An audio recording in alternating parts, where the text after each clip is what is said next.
우리 오늘 같이 나눌 말씀 마가복음 1장 21절에서 28절입니다. 말씀 전에 함께 기도하겠습니다. 사랑의 하나님 감사합니다. 오늘도 마가복음을 통해 우리가 하나님 나라를 알게 하심을 감사합니다. 하나님, 이 시간 하나님의 영으로 우리를 붙들어 주시고 말씀을 깨닫는 은혜를 허락하시며 모든 것이 쪼개어져 하나님 앞에 완전하게 될 수 있도록 인도하여 주시옵소서. 감사하고 예수 그리스도 이름으로 기도드립니다. 아멘. 우리 말씀을 함께 봉독하겠습니다. 21절부터 28절입니다. 그들은 가버나움으로 갔습니다. 곧 안식일이 돼 예수께서 회당에 들어가셔서 말씀을 가르치시기 시작하셨습니다. 그러자 사람들은 예수의 가르치심에 놀랐습니다. 율법학자들과 달리 예수께서는 권위 있는 분처럼 가르치셨기 때문입니다. 바로 그때 회당 안에 더러운 귀신 들린 사람 한 명이 울부짖었습니다. 나사렛 예수여, 우리가 당신과 무슨 상관이 있습니까? 우리를 망하게 하려고 오셨습니까? 나는 당신이 누구신 줄 압니다. 하나님께서 보내신 거룩한 분이십니다. 예수께서 귀신을 꾸짖으시며 말씀하셨습니다. 조용히 하여라. 그리고 그 사람에게서 나와라.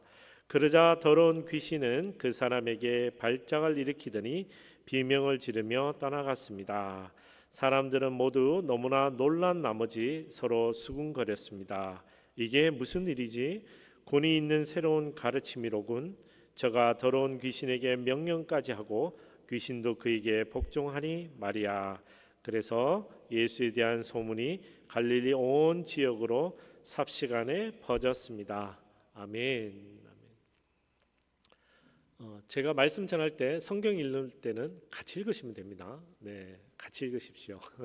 동참해 주시면 좋겠습니다. 오늘 말씀에 앞서서 제가 존경하는 어느 선교사님 간증을 하나 들려드릴까 합니다. 이분은 한국에서 굉장히 신실한 평신도, 그래서 돈도 열심히 보시고 교회도 열심히 섬기는 아주 제가 존경하는 분이셨습니다. 그러나 어느 날 특별한 부르심에 순종하여 어느 오지의 선교사로 가셨습니다. 선교지라는 것이 다들 예상하듯이 많은 어려움이 있죠. 언어도 새로 배워야 되고요. 다른 문화나 관습도 적용해야 되고요. 집도 구해야 되고요. 살림살이도 없습니다. 함께 간 아이들도 보살펴야 합니다. 여러 어려움이 많습니다. 그런데 이분들의 가장 큰 어려움은 오히려 믿음이었습니다. 목사님, 선교사님이면 믿음이 가장 굳센 분 아닙니까? 라고 질문하실 수도 있습니다. 그런데 굳센 믿음으로 선교 현장에 가더라도 또 굳센 믿음이 필요한 것이 선교 현장입니다. 제가 전해들은 선교사님의 간증에 따르면 특별히 이분들이 믿음이 필요했던 것이 내가 기도하면 병 고침의 기적이 일어날 것인가? 내게 그런 믿음이 있는가? 내가 기도했는데 아무 일도 안 일어나면 어떻게 하지? 라는 등등 여러 갈등과 고민이었다고 합니다. 왜 그러냐면 우리가 보통 지금 우리가 살고 있는 몬트리올만 해도 의료 시스템이 잘 되어 있습니다. 그죠? 근데 선교 오지에 가신 분들이 접할 수 있는 곳에는 쉽게 접할 수 있는 약도 없고 의술도 없고, 그리고 그 지방의 토착 세력이면서 그 지방의 가장 힘센 사람이 대부분 주술사입니다. 그래서 병원을 가기보다는 주술사를 찾아가서 그 사람들이 치유받기를 원하는데 그 주술사를 뛰어넘는 위대하신 하나님을 자신이 전하며 자신의 복음과 그리고 그 기도로 그 성도들이 낫기를 기도하고 싶은데, 문제는 기도 응답이 없으면 어떡하지라는 고민이 있었던 것이죠. 자, 그런 고민을 안고 있던 어느 날 마을을 방문하셨습니다. 그 마을에도 역시 주술사가 가장 힘센 분이셨죠. 그 어르신 마을에 방문해서 그 어르신의 천막을 방문했는데 늘 건강하시던 그 주술사 분이 그날따라 열병이 아주 심해서 누워 있었다랍니다. 그래서 주술사가 본인 열병은 못 치료하고 있는 거죠. 어쨌든 그래서 이 부부 선교사님이 갑자기 마음속에 생각했대요. 이때 내가 기도하면 어떨까?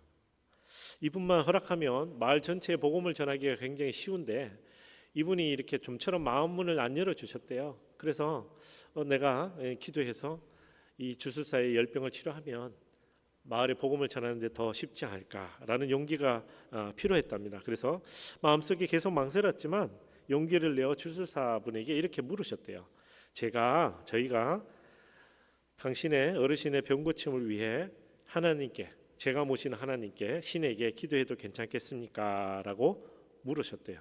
그랬더니 그 주술사님이 선교사님 부부를 이렇게 빤히 쳐다보시다가 뭐 그렇게 해보라고 승낙하셨다고 합니다. 조금 더 머뭇거리면 다시 거절할까봐 잽싸게 부부 함께 그 주술사의 몸에 손을 얹고 손을 잡고 그 주술사의 열병을 위해 열심히 통성으로 눈물로 기도했다고 합니다. 그리고 눈을 떴는데 아무 일도 일어나지 않았습니다.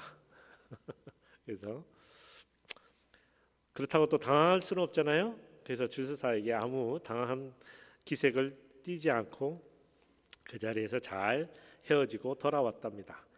자, 그런데 놀라운 일은 사실 그 뒤에 일어났다고 하시더라고요.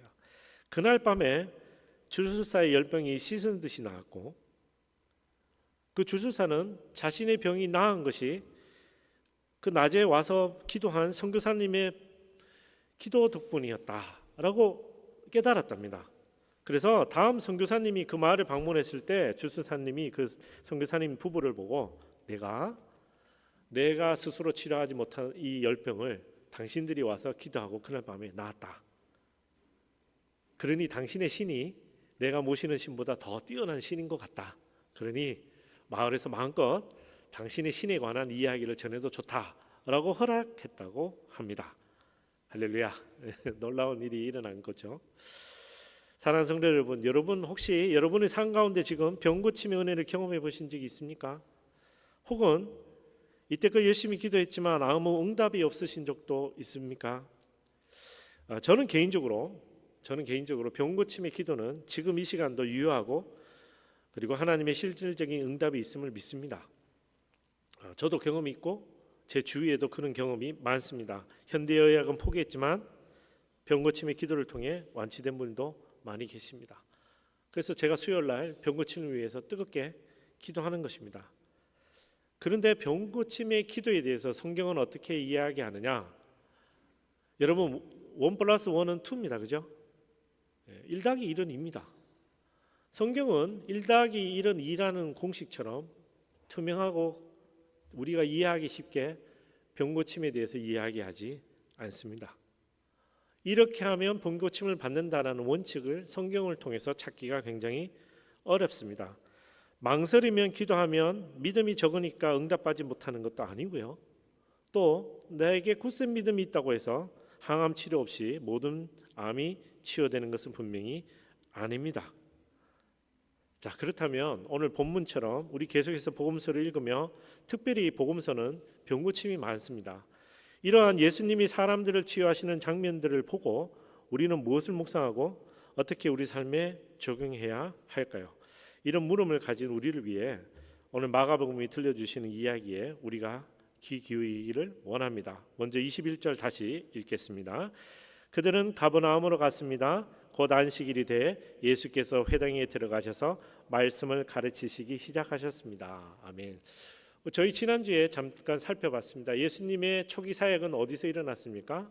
갈릴리 지역에서 일어났습니다. 특별히 마가복음 1장 16절에서 3장 12절까지는 전부 갈릴리에서 예수님이 뭔가 하셨다라고 기록하고 있습니다.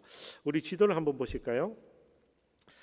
예수님이 그 당시 초기에 갈릴리에 머무신 이유는 제가 지난주에 두 가지, 메시아의 예언의 성취와 제자 공동체의 완성이라고 말씀드렸습니다. 이를 기억하며 가버나움의 위치를 보시면 가버나움은 예수님 고향과는 좀 떨어진 곳입니다. 갈릴리 바다, 우리는 호수라고 얘기하지만 갈릴리 바다죠. 갈릴리 바다 북서쪽에 위치하고 있습니다. 이 가버나움이라는 지명은 복음서 전체에 16번, 마태, 마가, 누가, 요한 4복음서에 16번 등장합니다. 가버나움이라는 이름은 나훔의 마을이라는 뜻입니다. 나훔이 누군지는 모릅니다. 얼마나 유명한 사람인지는 모르겠지만 어쨌든 그 동네 이름이 가버나움입니다. 마태복음 4장 13절에 보면 가버나움을 특별히 스불론과 납달리 지역의 호숫가라고 지칭합니다. 그러니 메시아 예언이 스불론, 납달리, 이방 갈릴리 곳이기 때문에 예수님이 그곳에서 사역하신 것일 수도 있습니다. 자, 그런데 우리가 다소 지정학적이고 역사적인 고고학적인 관점으로 들여다보면 가버나움은 두 가지 특징이 있습니다. 첫째, 로마 군인이 주둔하는 굉장히 전략적 요충지입니다. 마태복음 8장, 누가복음 7장에 보면 백부장이 나오는데요. 이 백부장이 큰 믿음에 예수님이 놀라서 막 이야기하시는 장면이 등장합니다. 근데 백부장이 군영의 병사들과 머무른 곳이니까 전략적 요충지입니다. 저희 기준으로 군대 100명이 대단합니까? 이렇게 얘기하면 그건 우리 기준이고요. 그 당시 예수님이 살던 당시에 로마 군인이 백부장이 100명의 군인과 1000명의 군인과 모여서 있었던 곳, 이러면 군사적 전략적 요충지라는 것입니다. 또 하나는 굉장히 중요한 무역의 또 요충지였습니다. 마태복음 9장 9절, 마가복음 2장 14절, 누가복음 5장 27절 읽지는 않겠습니다만 이 장면에 보면 예수님이 그의 제자 세리 마태를 부릅니다. 근데 복음서들이 어떻게 기록하냐면 세리 마태가 세관에 앉아 있었다고 합니다. 세관. 그러니까 세관은 뭡니까? 네, 국경 지역이나 거래소에서 세금을 거두는 사람이죠. 거래로 일어나는 관세, 지금 말로 하면 관세를 거두는 지역이었습니다. 즉 중요한 무역의 경계 지역이었습니다. 다시 말해서 갈릴리 지방에서 가장 무역이 활발했고 군사적 전략적 요충지가 가버나움이었습니다. 그래서 예수님이 가버나움을 중심으로 예수님의 사역을 전개한 것은 그다지 놀라운 일은 아닙니다. 자, 그런데 이 가버나움이 또 어떤 특징을 가지냐면 마가복음 2장 1절 함께 읽겠습니다. 며칠 후 예수께서 가버나움으로 다시 들어가시자 예수께서 집에 계신다는 소문이 퍼졌습니다. 아멘. 여기 집은 영어로 홈입니다. 홈. 에어비앤비 아니고요. 임시로 머무는 호스트, 게스트하우스 아니고요. 집입니다. 예수님의 집이 가버나움에 있었다고 합니다. 마태복음 9장 1절 읽겠습니다. 예수께서 배를 타고 호수를 건너 자기 마을로 돌아오셨습니다. 예수님이 스스로 가버나움을 마이 홈타운이라고 부르셨습니다. 즉 예수님의 모든 삶의 과정들이 가버나움에서 일어났다는 것을 알 수 있습니다. 따라서 예수님의 초기 갈릴리 사역은 그의 삶의 중심지인 가버나움을 중심으로 호수를 건너기도 하고 또 호수 이쪽으로 지중해 쪽으로 가시기도 하는 등 모든 사역을 가버나움에서 하셨습니다. 그러므로 오늘 본문 1장 21절은 굉장히 이상한 장면이 아니죠. 왜냐하면 예수님이 제자들을 이끌고 가버나움에 계셨으니까 안식일에 제자들과 뭐 하십니까? 네, 저희가 교회 가듯이 안식일에 회당을 가신 겁니다. 자, 그래서 회당에 가셔서 그러면 예수님이 무슨 일을 하셨느냐? 예수님은 당시에 랍비로 계셨습니다. 그죠? 제자들을 많이 모았고 예수님이 자기 마을, 사람들이 가버나움을 예수님의 마을이라고 인식할 정도로 예수님의 이야기들이 혹은 예수님의 소식들이 가버나움을 중심으로 퍼졌습니다. 그 말은 예수님이 그곳에서 많은 가르침과 기적을 일으켰다고 우리는 이해할 수 있습니다. 그래서 22절, 그러자 사람들은 예수님의 가르치심에 놀랐습니다. 율법학자들과 달리 예수께서는 권위 있는 분처럼 가르치셨기 때문입니다. 아멘.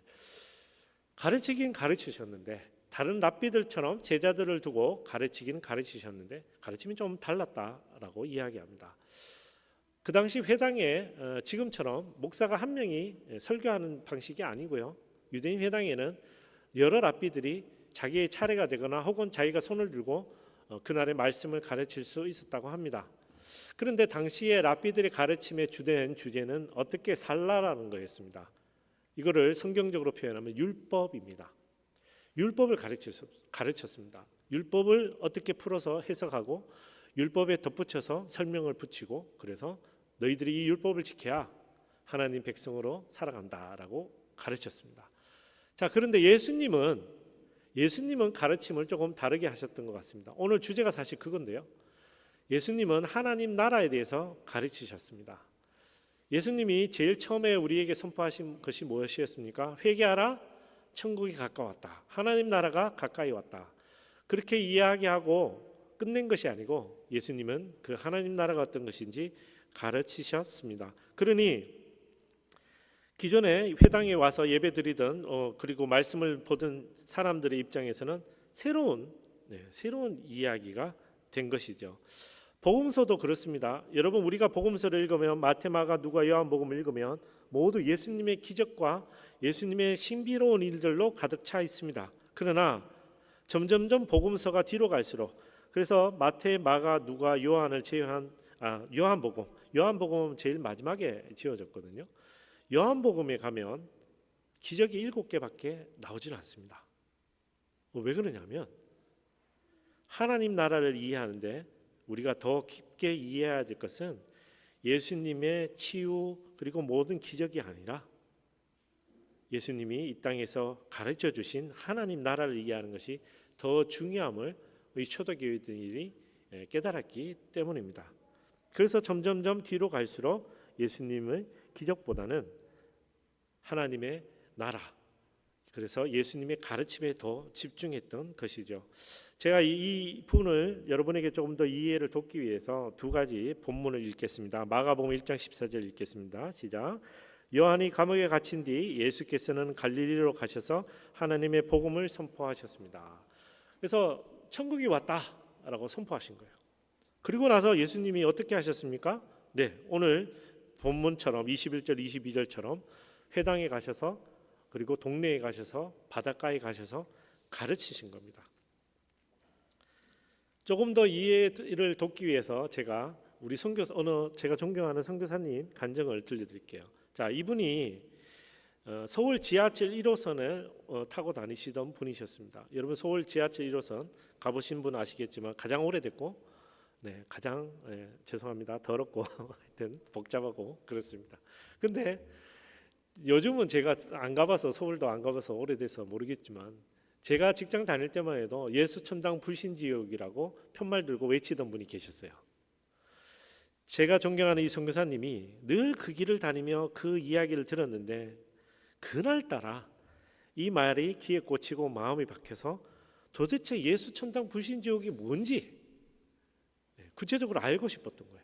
그래서 그 이야기를 전하던 분에게 부탁해서 종로 상가 뒤편 탁골공원 뒤에 있는 어느 어색한 곳에 있는 선교단체를 갖춰서 그날 예수 천당 불신지옥이 무엇인지 들었고, 이게 더 궁금해서 구체적으로 배우기 위해서 그 선교단체에서 성경 공부를 하고 교회를 다니시고, 그리고 어느 순간 선교사로 헌신하게 되었다라고 말씀하셨습니다. 마가복음에 특별히 헬라어 용법을 따르면 14절에 전한 하나님의 복음 선포는 예수 천당 불신지옥과 같은 그냥 슬로건입니다. 슬로건.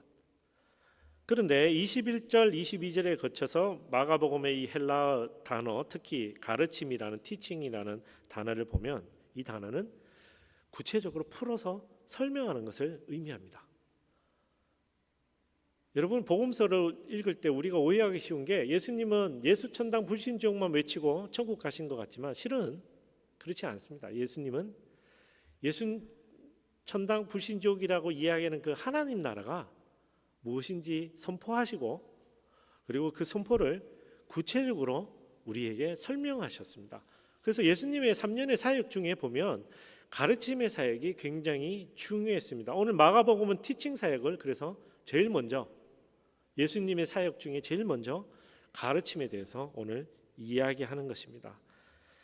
사랑하는 형제 자매 여러분, 이거는 굉장히 중요한 개념입니다. 무슨 얘기하면 선교사님은 물론 교회 공동체의 가장 중요한 주된 사역은 노방전도, 새신자 초청 집회, 선교, 아우리치 다 좋죠. 다 좋지만 그런 단발성이고 일회성인 그런 아우리치나 그런 섬김이 아니라 하나님의 복음으로 귀결되는 하나님의 말씀에 대해서 우리가 배우고 가르치는 겁니다. 제자 공동체는요, 말씀을 배우고 가르치는 겁니다. 제자 공동체는 혹시라도 여러분이 새신자 집회하고 가서 전도하고 이걸로 이해하시면 그건 아닙니다. 그건 굉장히 우리가 자그마한 부분만 보고 전체를 이해하려고 하는 겁니다. 실은 제자 공동체는 하나님의 말씀을 배우고 가르치는 것입니다. 제자 공동체의 사역은 그래서 하나님의 말씀을 배우고 가르치는 것에 집중되어야 합니다. 성령의 은사와 열매도 중요하지만 성령의 은사와 열매만 집중한다면 건강한 제자 공동체가 되기 어렵습니다. 우리 주변에 우리가 건강하지 못한 공동체를 보면 대부분 성령의 은사와 열매에만 집중합니다. 그래서 감각적이고 감성적인 부분에 우리가 집중하게 됩니다. 물론 저도 기도합니다. 통성으로 기도하고 수요 예배 때 뜨겁게 눈물로 기도합니다. 그러나 이 모든 것에 앞서서 필요한 것은 뭐냐면 하나님의 말씀을 배우고 가르치는 것입니다. 그래서 제가 9월 한 달 동안 제일 먼저 우리 교회에서 큐티 세미나를 하기로 했습니다. 어느 분이 저에게 아니 목사님 도대체 이게 뭐길래 4주씩이나 그것도 밥 먹고 제일 졸리는 시간에 1시간 반씩이나 하십니까? 제일 중요해서 그래요. 제일 중요해서 4주로도 사실 부족합니다. 4주는 기초반이고요. 그리고 고급 심화반에 가면 또 해야 됩니다. 하나님의 말씀을 배우고 가르치는 것은 우리 공동체의 가장 기본이기 때문에 많은 시간과 노력을 들이려고 하는 것입니다. 자, 다시 본문으로 돌아가서 이처럼 빛으로 오신 예수님이 죽음과 어둠을 물리치시고 밝히기 위해 제일 먼저 하신 게 뭐라고요? 하나님의 말씀을 선포하고 가르친 겁니다. 그랬더니 어떤 일이 일어났습니까? 바로 23절부터 우리가 읽을 수 있습니다. 바로 그때 회당 안에 더러운 귀신 들린 사람 한 명이 울부짖었습니다. 24절 읽을까요? 나사렛 예수여, 우리가 당신과 무슨 상관이 있습니까? 우리를 망하게 하려고 오셨습니까? 나는 당신이 누구신 줄 압니다. 하나님께서 보내신 거룩한 분이십니다. 예수께서 귀신을 꾸짖으시며 말씀하셨습니다. 조용히 하여라. 그리고 그 사람에게서 나와라. 그러자 더러운 귀신은 그 사람에게 발작을 일으키더니 비명을 지르며 떠나갔습니다. 아멘. 하나님의 말씀이 선포되고 하나님의 말씀을 가르치시니 무슨 일이 일어납니까? 귀신이 떠나갑니다. 귀신이 대적하는 거죠. 예전에 제가 새신자 양육부서에 있었는데 새신자 양육부서니까 새로 오신 분이죠. 몇 주 안 됐는데 그분이 저에게 그러셨습니다. 그때는 집사님 예수 믿으니까 자꾸 문제가 생겨요. 예수 믿으면 행복하다 그래서 왔는데 안 행복해요 라고 얘기하셨어요. 뭐 정확하게 저도 모든 사정을 알 수는 없지만 제가 정확하게 아는 것은 있습니다. 뭐냐면 예수를 믿으면요 우리 가운데 문제가 생깁니다. 실제로 어떤 문제가 생기냐, 우리 가운데 거룩하지 못하고 정결하지 못한 거, 우리 가운데 정직하지 못한 것들이 트러블을 일으킵니다. 옛날에는 내가 당연히 했던 거짓말, 속임수가 있다면 예수 믿은 이후에 그런 것을 행할 때마다 내 상황이 좋지 않거나 문제가 생깁니다. 영적인 문제도 분명히 있습니다. 우리가 하나님 말씀을 떠날 때는요 더러운 귀신이 우리를 괴롭힐 이유가 전혀 없습니다. 같이 하나님을 대적하는 입장인데 한편인데 왜 공격합니까? 한편인데 잘해줘야죠. 오히려 잘해줍니다. 더 더러운 일에 빠지게 도와주고요. 더 악한 일을 행하도록 도와줍니다. 자, 그런데 우리가 하나님 말씀을 배우고 가르침으로 하나님 알고 하나님의 돌아가 그 관계가 회복되면 무슨 일이 생깁니까? 그때부터는 더러운 영과 우리는 대적하는 관계가 되는 것이죠. 그러니 더러운 귀신이 우리를 대적하고 괴롭힐 이유가 넘쳐납니다. 어떤 때는 유혹했다가 어떤 때는 협박했다가 이도 저도 아니면 물리적인 해를 끼치려고 하기도 합니다. 빛으로 오신 예수님이 죽음과 어둠을 물리치고 밝히기 위해 하나님 말씀을 선포하고 가르치니까 더러운 귀신 들린 사람이 일어나 지금 예수님에게 대적하는 겁니다. 왜 거룩해야 될 회당 안에 성당 안에 이 성전 안에 더러운 영을 들린 귀신이 있었는지 우리는 알 수 없습니다. 왜냐하면 성경이 말하지 않으니까요. 그러나 당시에 이 성회 이런 회당 모든 것들이 많이 타락하고 부정했던 것을 우리는 알 수 있습니다. 미루어 짐작하건대 아마 그런 종교적인 타락이 원인이 있지 않을까라고 생각합니다. 그러나 중요한 것은 그게 아니라 하나님의 말씀이 선포되고 가르침이 일어나니까 그 가르침에 대적하는 하나님 나라에 대적하는 영들이 일어난다는 것이죠. 근데 예수님이 오신 이유가 뭡니까? 요한일서 3장 8절 읽어볼까요? 시작. 하나님의 아들이 나타나신 것은 마귀의 일을 멸하시기 위한 것입니다. 아멘. 그래서 사탄은 알고 있었던 거예요. 더러운 귀신은 알았던 거예요. 이 말이 선포되는 순간 우리가 거할 곳이, 우리가 머물 곳이 없어진다.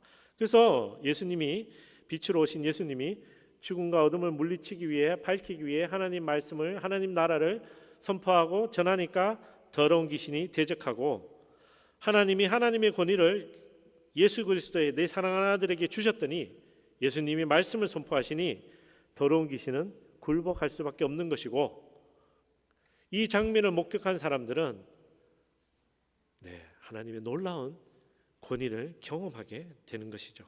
그래서 27절, 28절 이렇게 말하죠. 함께 읽겠습니다. 사람들은 모두 너무나 놀란 나머지 서로 수군거렸습니다. 이게 무슨 일이지? 권위 있는 새로운 가르침이로군.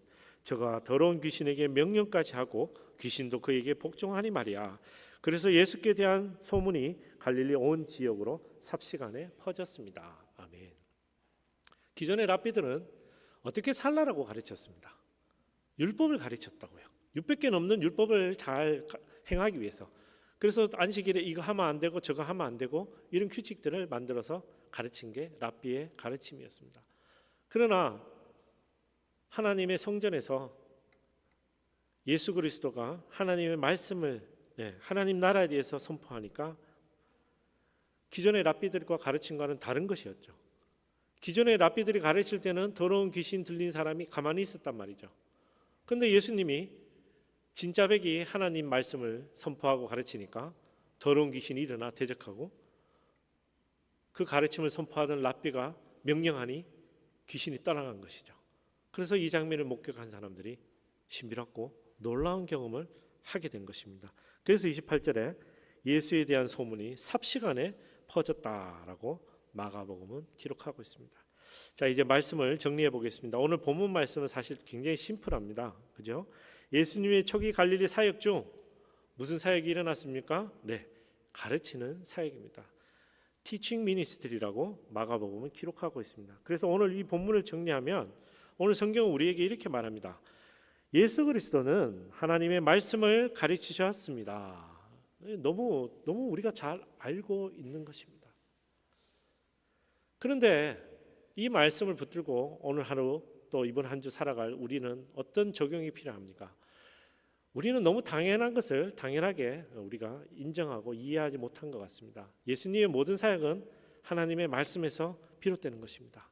우리의 치유, 모든 기적, 우리 삶의 모든 것들은 말씀에서부터 비롯되는 것입니다. 그래서 저는 여러분에게 이렇게 권면하고 싶습니다. 우리 예수님의 제자는 하나님의 말씀을 배우고 가르칩니다.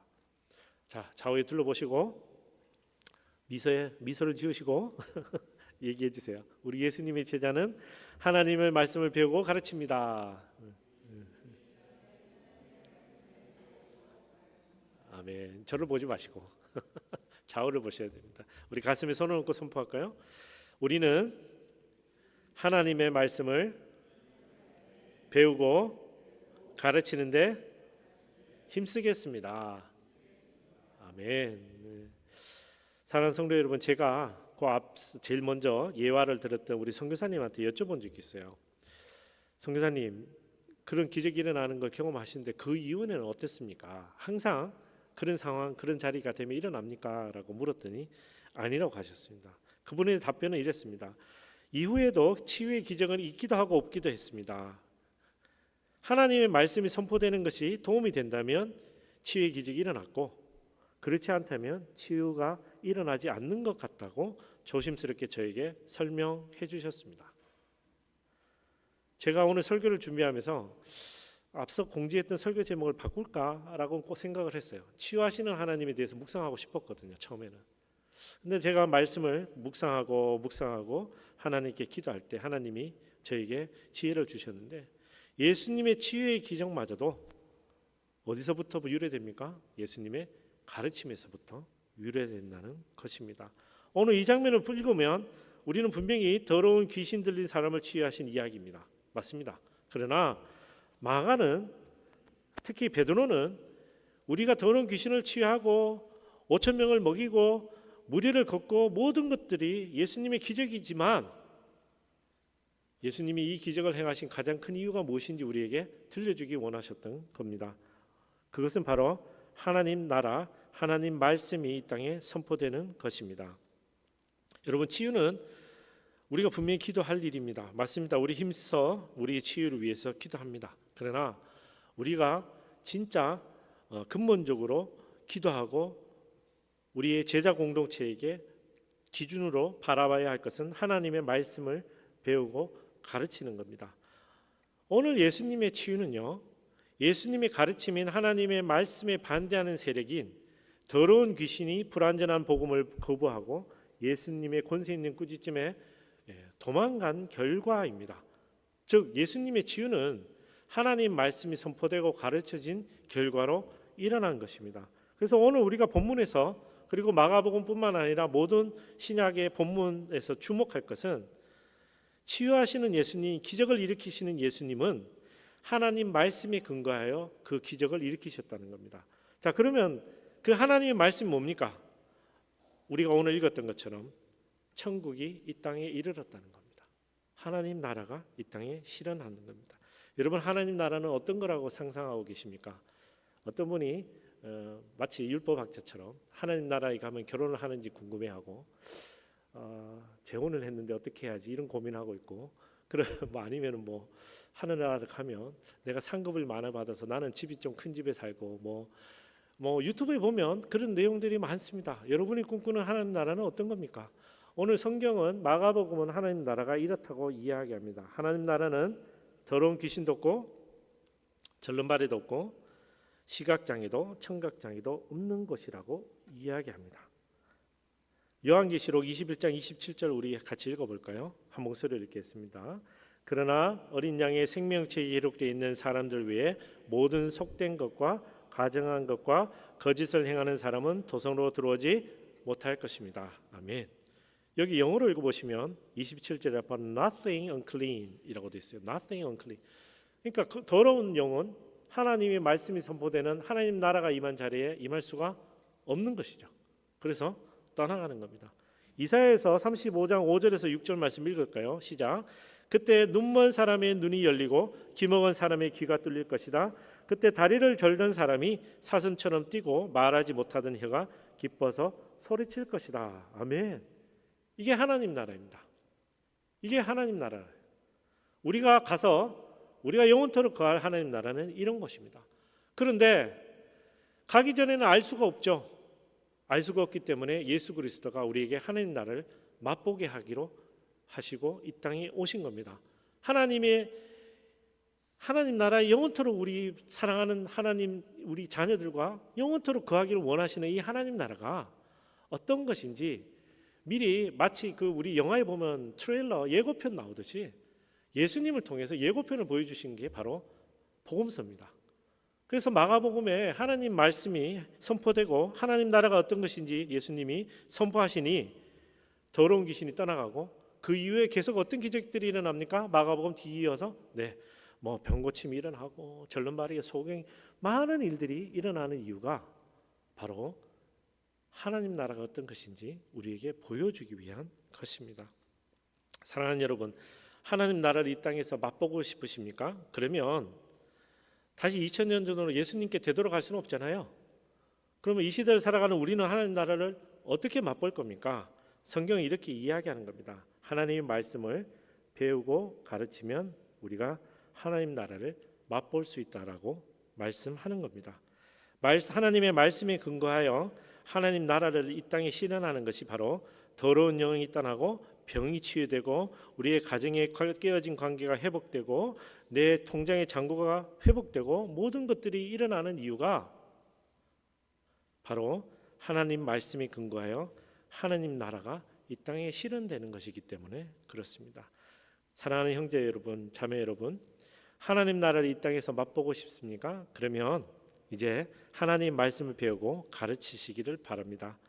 하나님의 말씀은 그분이 우리를 얼마나 사랑하는지, 왜 예수 그리스도가 십자가에 달려 죽은 후 부활함으로 그분의 사랑을 확증하셨는지, 그리고 하나님이 얼마나 우리를 기다리고 계시는지 말씀하고 알려주기 때문입니다. 그래서 하나님 말씀을 배우고 가르치는 여러분 되기를 축복합니다. 하나님 말씀을 배우고 가르치는 여러분 되기를 축복합니다. 아멘, 아멘. 우리 함께 기쁜 마음으로 손뼉치며 내 마음을 가득 채운 찬양하고 이어서 기도하고 우리 예배를 마치겠습니다.